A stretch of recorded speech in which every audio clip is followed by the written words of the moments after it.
వంకాయలు వంగ మొక్క సార్.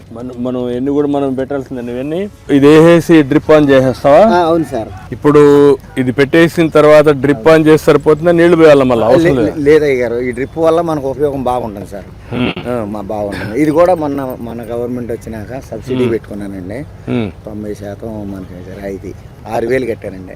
మన డ్రిప్ వచ్చి వాళ్ళే చేసేసి. డ్రిప్ వల్ల నీకు లాభం ఏంటి? మనకి కలుపు తక్కువ వస్తుంది సార్. కలుపు తక్కువ వస్తుంది ఒకటి. రెండోది దిగుబడి బాగుంటుందండి.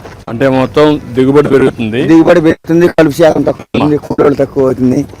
అలా సార్. ఇది టమాటా వేసుకున్నా సార్. టమాటా వేసావు? అవును. దీనికి గుడ్డు పెట్టావా? దీనికి పెట్టలేదు సార్, దాని వరకు పెట్టుకున్నా. ఎంత ఉంది మొత్తం భూమి? 20 సెంట్లు వేసుకున్నా సార్. 20 సెంట్లు వేసావు?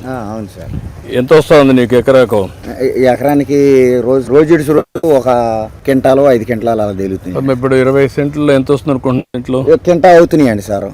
2 రోజులకు ఒకసారి క్వింటా అవుతున్నాయి. ఎన్ని పంటలు వస్తుంది? 10 కోతలు 15 కోతలు దిగిద్దండి. క్వింటాల్ ఎంత అమ్ముతుంది ఇప్పుడు?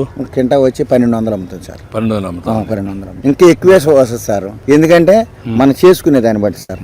బాగున్నాయి కాయలు అయితే బాగా ఉన్నాయి. ఇప్పుడు ఎన్నో పికింగ్ ఇది? ఇది మూడో పికింగ్ అండి. మూడోదే? అవును సార్. ఒక టన్ను కోయాలంటే ఎంతమంది కావాలి? టన్ను కోయాలంటే 10 మంది కావాలి సార్. 10 మంది? 10 మంది కావాలి ఒక టన్నుకి. కావాలండి. ఒకటే తీయాలా? ఒకటే తీయాలండి, తోడుకోకుండా.